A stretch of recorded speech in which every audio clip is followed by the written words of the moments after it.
ఏంది ఎలక్షన్లు అయిపోయినాయి, మళ్ళీ ఇది అంతా అయిపోయింది, సీఎం అయిపోయినాడు, ప్రధాని అయిపోయినాడు, మంత్రులు అయిపోయినారు, అంతా అయిపోయినాడు, ఇంకా కేతిరెడ్డిని ఇంకా ఏంది చెప్తున్నాడు ఏందని. సరే, ద బ్యూటీ ఆఫ్ డెమోక్రసీ, ప్రజాస్వామ్యం వర్ధిల్లాలని పెద్ద పెద్ద స్టేట్మెంట్లు ఇస్తూ ఉంటాం, అతిపెద్ద డెమోక్రటిక్ నేషన్ అని చెప్తూ ఉంటాం. కానీ ప్రతి చోట కూడా ఏం జరుగుతుంది, ఏం జరిగిందని నేను 2014లో చూసా. దొంగ ఓట్ల ఎక్కించుకునే కార్యక్రమం, దాని మీద విపరీతంగా ఫైట్ చేయడం జరిగింది. తర్వాత దాన్ని ఆధార్ కార్డుతో లింక్ చేయాలని తీసుకున్నారు, కానీ మ్యాండేటరీ కాదు అనేది కూడా ఒక లింక్ పెట్టి తీసుకున్నారు. ఎందుకంటే మనకు అలా దరిద్రం ఉంది. గ్యాస్ సిలిండర్లు కావాలన్నా ఆధార్ కార్డుకి లింకు కావాలా, లేకుంటే ప్రతిదానికి ఆధార్ కార్డుతో ఉండాలి అని చెప్తారు. కానీ ప్రజాస్వామ్యాన్ని నిలబెట్టేది మాత్రం ఆధార్ కార్డుతో మ్యాండేటరీ కాదు అని చెప్పి ఇచ్చినారు. మరి మిగతా దానిలోకి అందరికీ మ్యాండేటరీ ఎందుకు అయిందో, దీనికి ఎందుకు ఖచ్చితంగా ఇవ్వాలి అనేది మాత్రం మరి ఆదేశించలేకపోయినాయి. సరే, వాటి మీద దొంగ ఓట్ల మీద అదేవిధంగానే ఇప్పటికీ కూడా ప్రతి నియోజకవర్గంలో 10 నుంచి 20,000 30,000 వరకు దొంగ ఓట్లతోనే ప్రజాస్వామ్యం గెలుపోవటంను డిసైడ్ చేసే పరిస్థితులు ఉన్నాయి. కానీ నన్ను ఎట్లాగో ఎలక్షన్స్ అయిపోయినాయి, ఓడిపోవడం జరిగింది. కానీ దీనికి సంబంధించి ఏ విధంగా ప్రతి ఒక్కటి చోట కూడా ఈవీఎంస్ అనేది ఇప్పుడు పెద్ద క్వశ్చన్ మార్క్.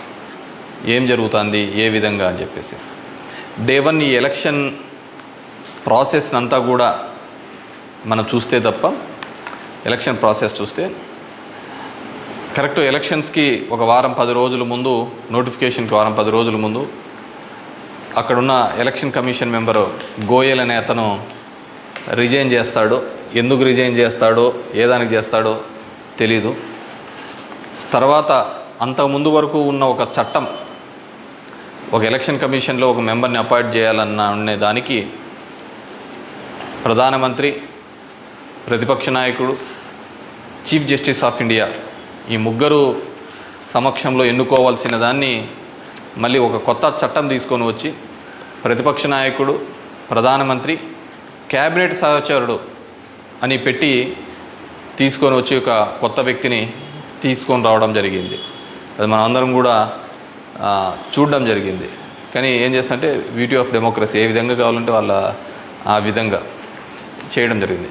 ఈరోజు నేను కొన్ని ఉదాహరణలతో, నేను ఆంధ్రప్రదేశ్ దీని గురించి మాట్లాడితే మీరు ఇట్లా ఓడిపోయినారు కాబట్టి ఏమైనా చెప్తా అంటారు, ఏమైనా మాట్లాడుతూ అంటారు, ఏం అప్పుడు లేదా ఇప్పుడు లేదా అని కూడా మాట్లాడుతూ ఉంటారు.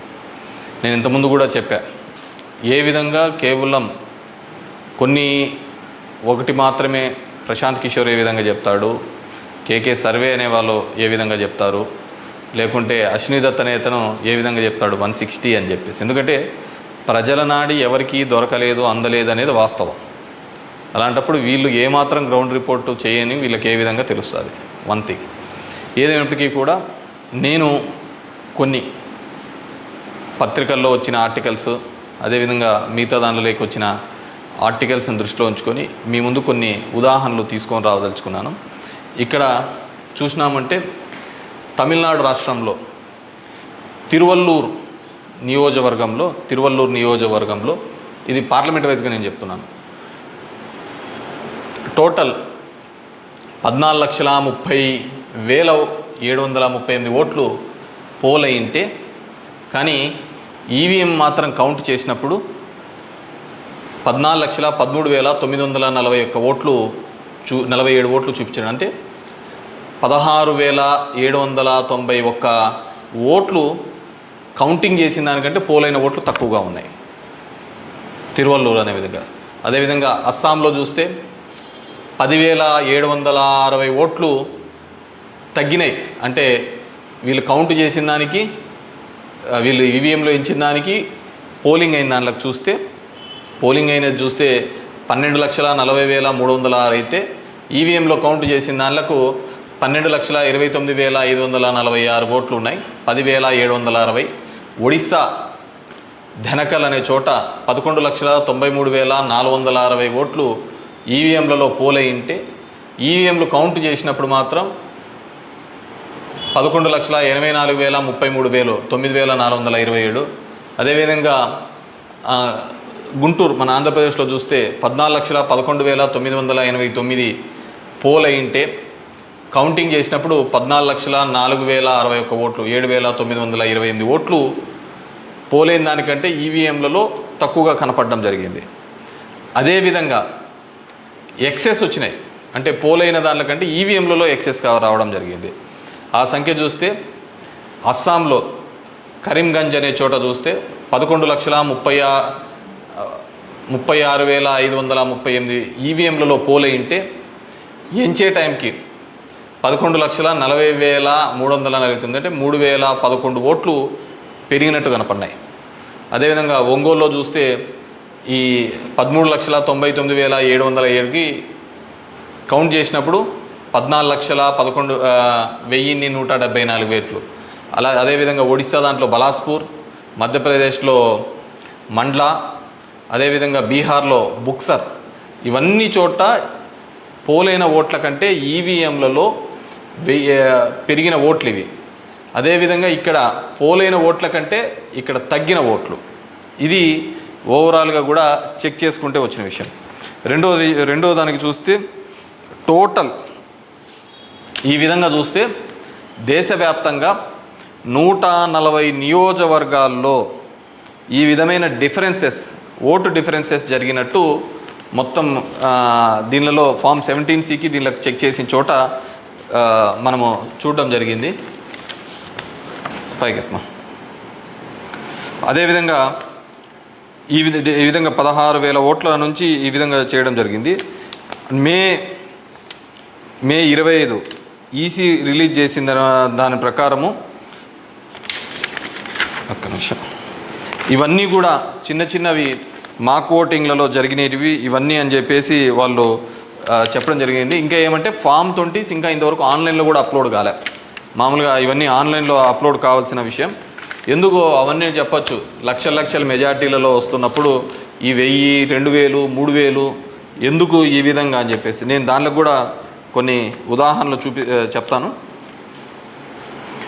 దీనిలో సంబంధించి చూస్తే మొదటిది ముంబై నార్త్ వెస్ట్ మహారాష్ట్ర దానికి సంబంధించి మొత్తం ఈవీఎంలలో పోలైన ఓట్లు 9,51,580 ఓట్లు మొత్తం పోలైనాయి. కానీ ఈవీఎంలు లెక్కేసినప్పుడు దాంట్లో 9,51,582 ఓట్లు ఈవీఎంలు మాత్రం కౌంటెడ్గా కనిపినాయి. అంటే ఆడ లెక్క చేసిన దానికి దీనిలకు సంబంధించి తేడా కనపడడం జరిగింది. కానీ అక్కడ ఏం జరిగిందంటే శివసేన యూబీటీ అభ్యర్థి డిఫీటింగ్ అమోల్ గజనాన్ అనే అతన్ని 48 ఓట్లతో మాత్రమే అక్కడ ఓడించడం జరిగింది. అదేవిధంగా సెకండ్ కేసులో చూసినాము అంటే జైపూర్ రూరల్లో రాజస్థాన్లో 12,38,818 ఓట్లు ఈవీఎంల ద్వారా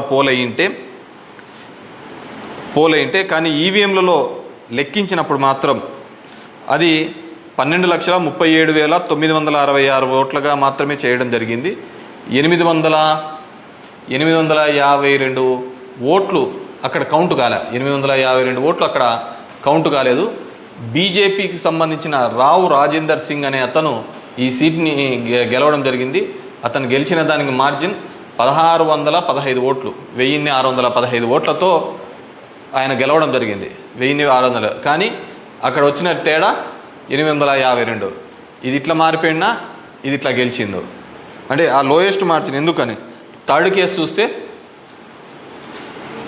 కేసు కంకర్ ఇన్ ఛత్తీస్గఢ్ అక్కడ పోలైన ఓట్లు 12,61,103 ఈవీఎంల ద్వారా ఓట్లు పోలైంటే ఈవీఎంల ద్వారా మనకు ఫామ్ 17లో ఇచ్చినప్పుడు ఈవీఎంల ద్వారా ఉండేది.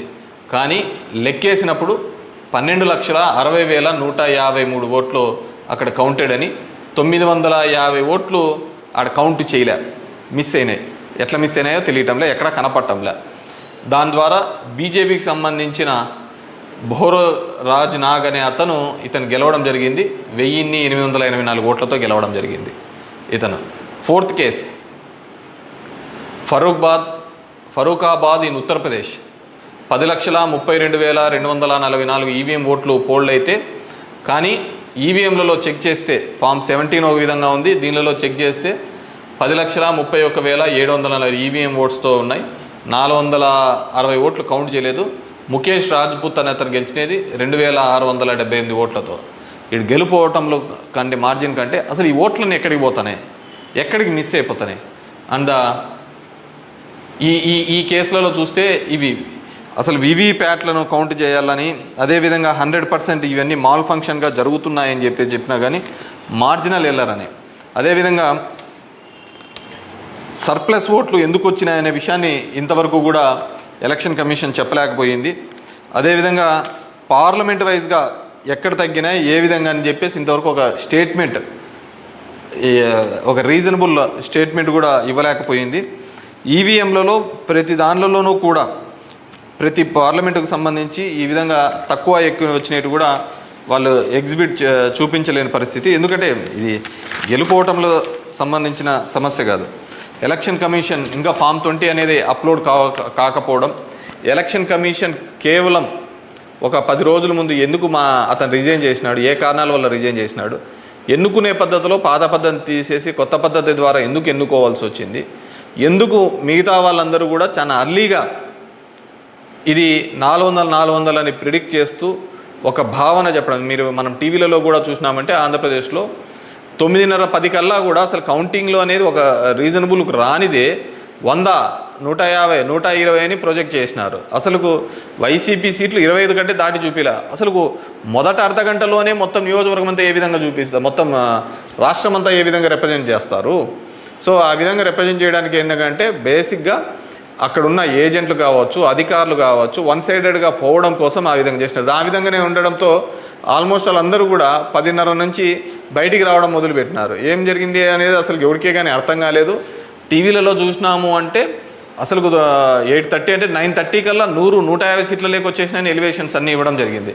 సో ఏ విధంగా మీడియా ఎలక్షన్ కమిషన్ వెబ్సైట్లలో పెట్టలేదు, అక్కడ ఆ విధంగా ప్రాజెక్టు కాలేదు. కానీ వీళ్ళే మొదటే చేయడం వల్ల ఏంటంటే దానివల్ల ఏజెంట్లు అక్కడి నుంచి వెళ్ళిపోతారని చెప్పేసి, అదేవిధంగా ఉద్యోగస్తులందరూ కూడా వన్ సైడెడ్గా జరిగిపోతే ఏజెంట్లు అందరూ పోయినారంటే వీళ్ళు రాసుకునేదే రాత అయిపోతుంది కదా.